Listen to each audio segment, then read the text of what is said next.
D'abord, avant de commencer ma présentation, je voudrais dire que je suis très impressionné par le traitement théorique, historique, académique de la question du vide juridique par ma copanéliste.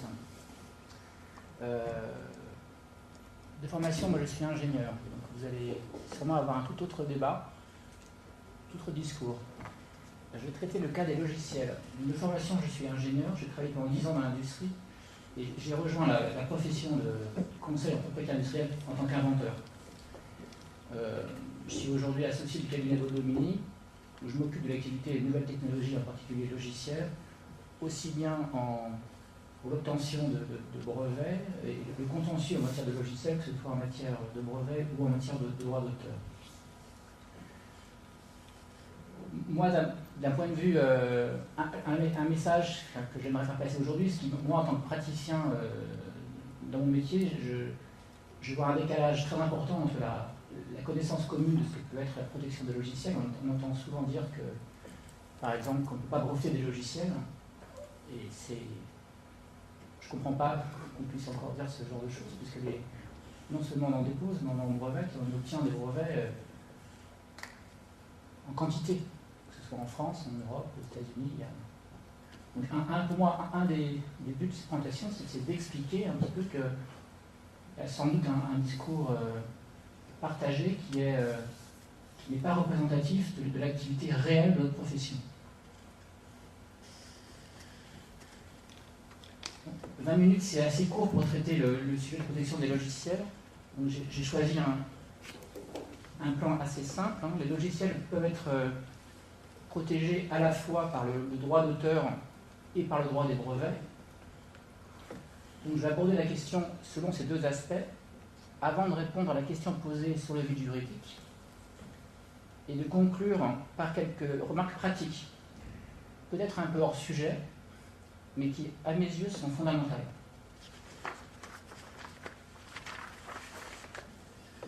Je ne sais pas si tout le monde entend bien, y compris au fond. Oui, c'est bon. On va peut-être mettre le micro un peu plus au centre.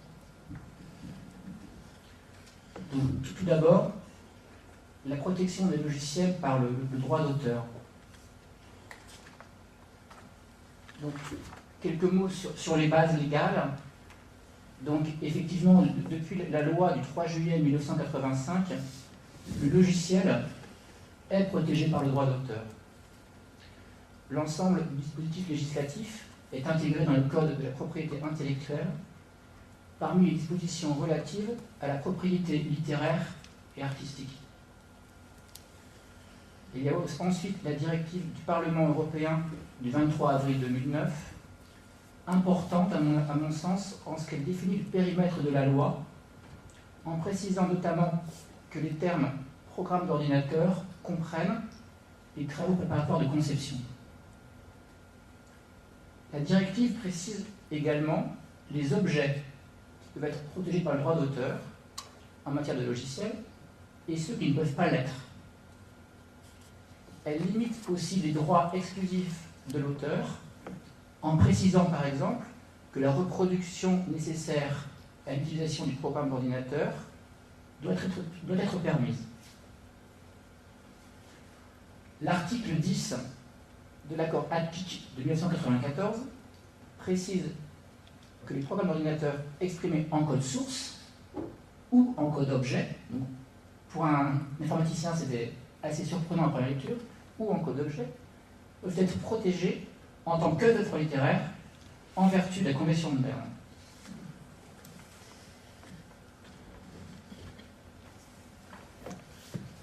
Les droits d'auteur sur le logiciel se composent de droits patrimoniaux et de droits moraux.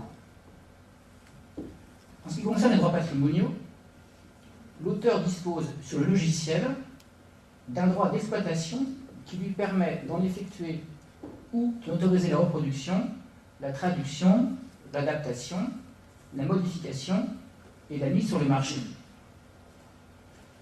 Pour les droits moraux, l'utilisateur dispose du droit au nom et du droit de divulgation. En matière de logiciel, les droits moraux sont limités, puisque l'auteur ne peut exercer son droit de repentir ou de retrait, ni s'opposer à des modifications du logiciel par le cessionnaire. Bon, ce n'est pas le sujet ici, mais bien entendu, les droits patrimoniaux peuvent faire l'objet de licences. C'est le cas des licences de logiciels libres, par lesquelles l'auteur n'abandonne pas ses droits, mais concède le droit d'utiliser son œuvre, à condition que les améliorations soient rendues publiques et que le logiciel modifié circule librement.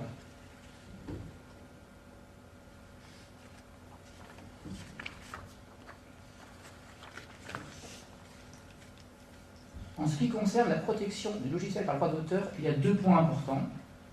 Premièrement, la protection porte sur la forme d'expression du logiciel et non pas sur les idées. Deuxièmement, une protection n'est accordée que si la forme d'expression est originale.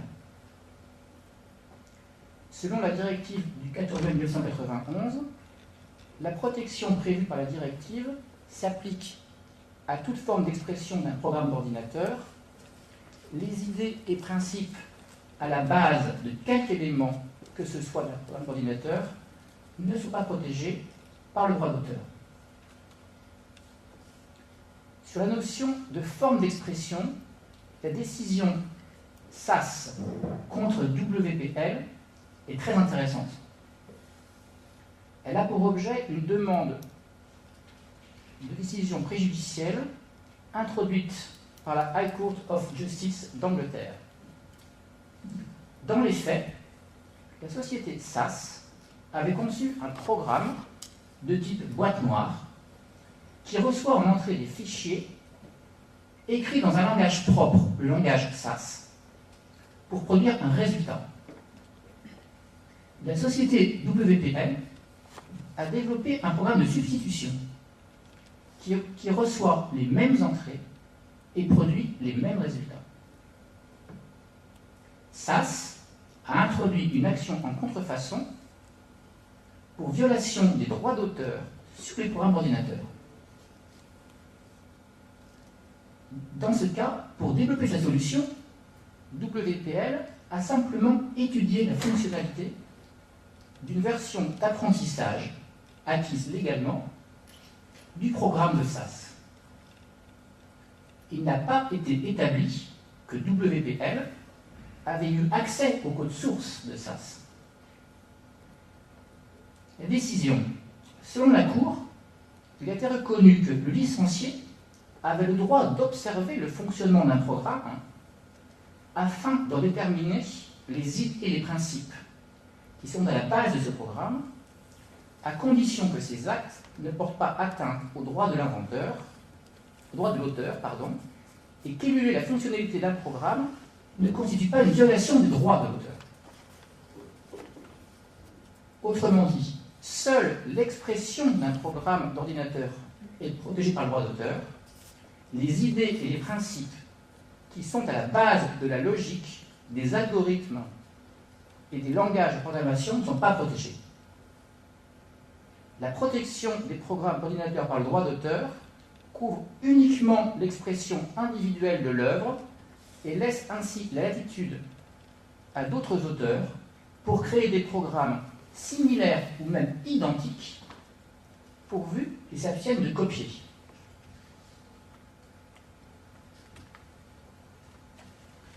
Sur le critère d'originalité, tout d'abord, le critère d'originalité requis pour que le logiciel soit protégé par le droit d'auteur n'est pas défini par la loi. On en trouve une définition dans un arrêt Pachot de la Cour de cassation.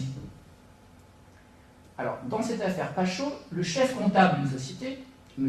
X, avait créé de ses propres initiatives un programme informatique et l'utilisait pour la comptabilité de son entreprise. Un membre de la direction souhaite établir une copie de sauvegarde. M. X s'y oppose et est licencié. Il estime que le licenciement est dépourvu de cause réelle et assigne son employeur. En pratique, cette question serait aujourd'hui sans objet puisque, selon l'article L113.9 CPI, sauf disposition contraire, les droits patrimoniaux sur les logiciels créés par un employé dans ses fonctions ou sur instruction de son employeur sont dévolus à l'employeur. Ce n'est pas le cas à l'époque. Et la question de l'originalité du programme d'ordinateur s'est posée.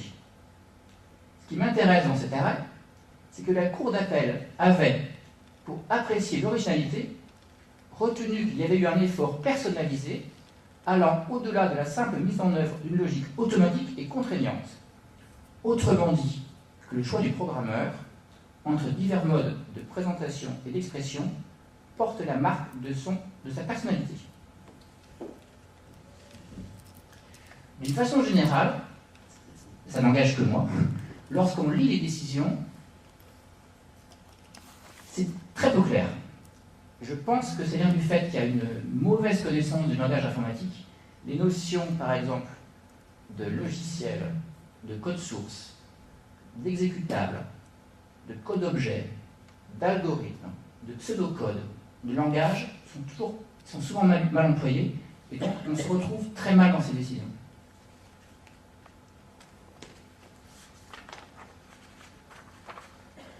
J'ai mentionné tout à l'heure, dans les commentaires de l'affaire SAS contre WPL, que la fonctionnalité d'un programme ne peut être protégée au titre du droit d'auteur sur le logiciel. Un autre arrêt intéressant est celui de l'affaire qui oppose la société Things à la société Softimage, rachetée depuis par Microsoft France. Dans les faits, Things avait développé un logiciel. Softimage souhaite utiliser au sein de son propre logiciel les fonctions du logiciel Things. Un contrat est établi entre les deux sociétés permettant à Softimage d'utiliser les fonctions du logiciel Things. Pas de problème. Sauf que quelques temps après, Softimage dénonce le contrat et développe sa version 3.0 du logiciel Softimage.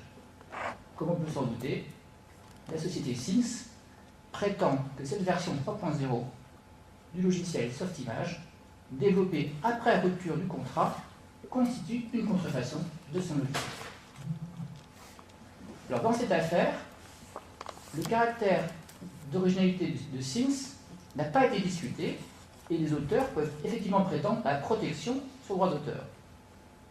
Par ailleurs, l'expert a constaté une identité dans les résultats recherchés par le logiciel Things et Softimage 3.0. Mais il n'évoque aucune similitude de forme. Il a effectué une comparaison de logiciels Things tel que déposé à l'APP et Softimage 3.0. Il constate que Softimage 3.0 n'utilise pas les mêmes bibliothèques. On retrouve des fichiers, mais ils sont vides, ou ils ne sont pas linkés pour aboutir à l'exécutable. Bref, sur la décision, la Cour statue que les fonctionnalités, là encore, ne peuvent bénéficier des protections des œuvres de l'esprit, qu'un objectif identique peut être atteint par des logiciels concurrents avec des algorithmes différents, que les fonctionnalités d'un logiciel ne bénéficient pas de la protection du droit d'auteur dès lors qu'elles ne correspondent qu'à une idée. Très important, elle précise que les fonctionnalités, si elles avaient le caractère innovant nécessaire, auraient pu recevoir une protection par le moyen du brevet. Ça m'amène donc naturellement à la deuxième partie de la présentation. Mais avant ça, je vais juste dire un mot sur le cas particulier de l'interface graphique.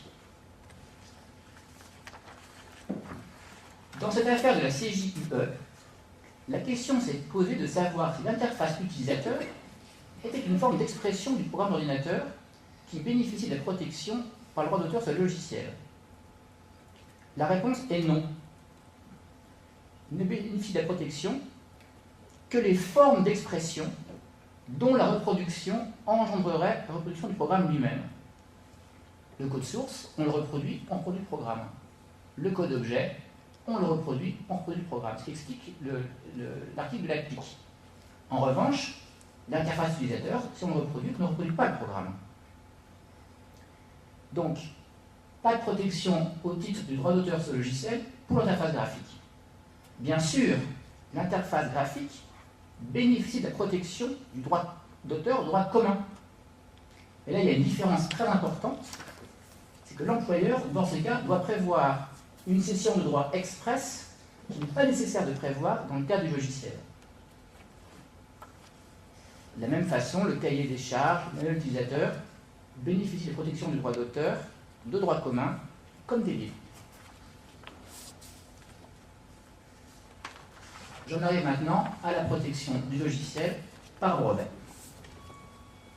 Mon dada.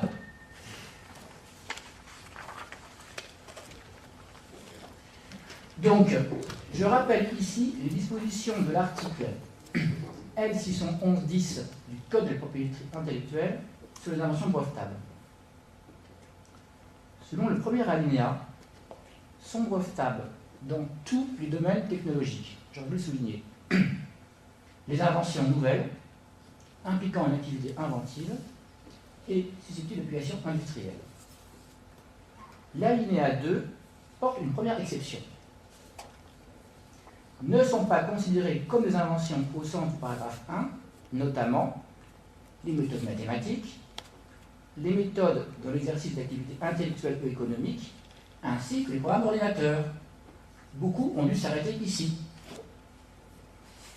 L'alinéa 3 est une exception à l'exception.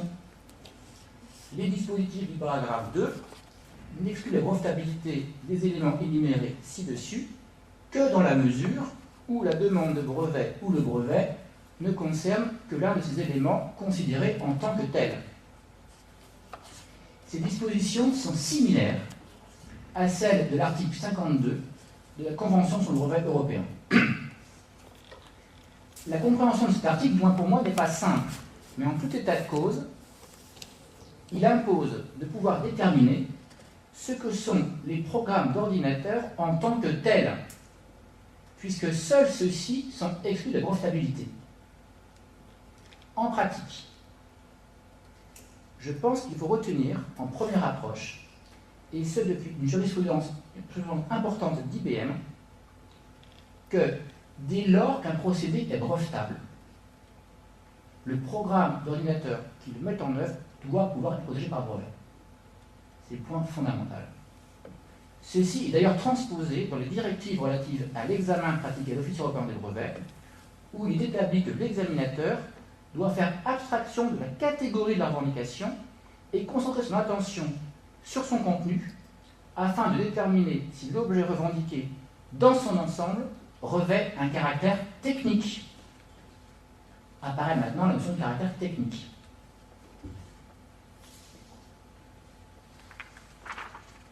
Depuis la décision Hitachi, dite Any Hardware Approach, l'Office européen des brevets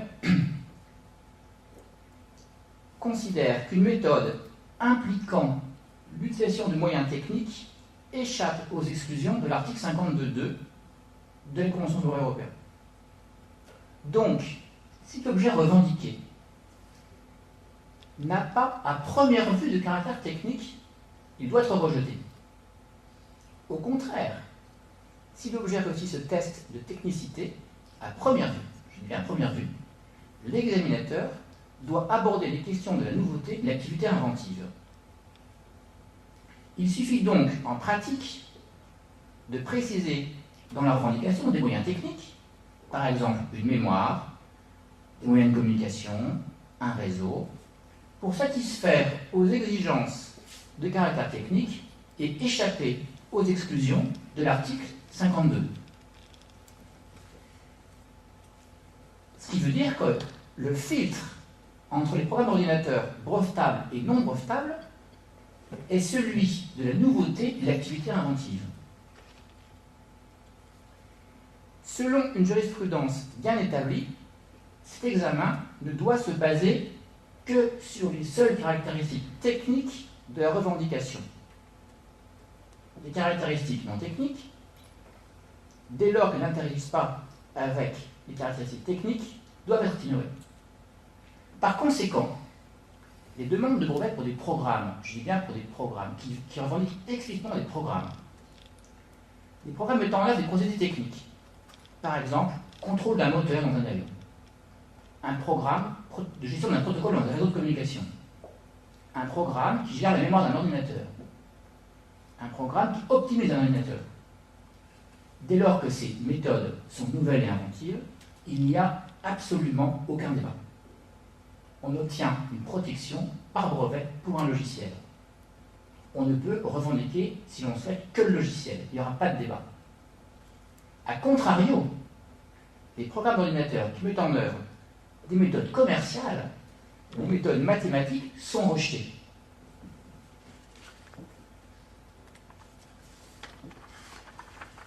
Donc, pour répondre à la question sur le vide juridique, je pense qu'il est raisonnable de considérer que le logiciel bénéficie au contraire, par la double protection du droit d'auteur et du droit des brevets, une protection très complète et qu'il n'y a pas de vide juridique à proprement parler. Seul le but à atteindre ne peut pas être protégé, mais celui-ci reste le domaine des idées, ça me paraît normal.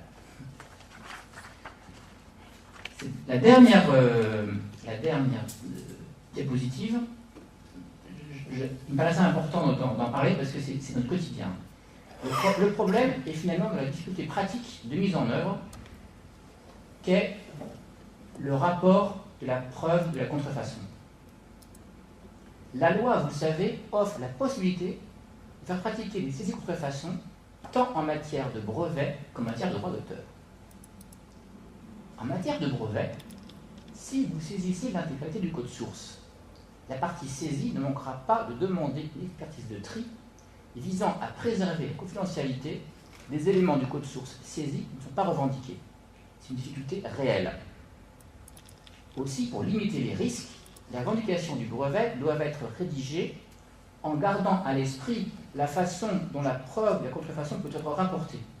En particulier, de se demander si la saisie, par exemple, des spécifications fonctionnelles, sans aide au code source, peuvent suffire ou aider à rapporter la preuve de la contrefaçon. Saisir l'ensemble du code source et penser qu'on pourra toujours faire le tri dans un deuxième temps peut mener à la catastrophe. Donc la saisie doit être faite de façon très précise et préparée de façon très précise. En matière de droit d'auteur maintenant, comment qualifier une contrefaçon de logiciel dès lors que le code source, argué de contrefaçon, diffère du code d'origine?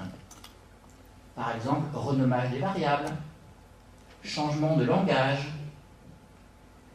Il n'y a pas de réponse satisfaisante à cette question. J'ai personnellement tendance à soutenir, mais c'est la langage que moi, que l'identité du pseudocode, pour ceux qui sont informaticiens, devrait constituer un critère finalement assez juste. Il faut en tout état de cause faire des dépôts réguliers à chaque évolution importante du code pour prendre date certaine, par exemple éventuellement en effectuant des dépôts enrichis ou sécurisés devant l'APP. Enfin, surtout, ne pas négliger les autres angles d'attaque, par exemple pour parasitage ou concurrence déloyale. Dans l'affaire Synx contre Softimage mentionnée précédemment, la Cour de Versailles avait rejeté l'action en contrefaçon, mais condamné Softimage à 500 000 $ au titre de parasitisme, considérant que le logiciel litigieux avait été conçu en utilisant le travail de recherche de Synx, le détournement de savoir-faire ayant été rendu possible en raison des relations contractuelles dénoncées par Softimage. Voilà. Merci, je pense qu'on peut applaudir François Daniel.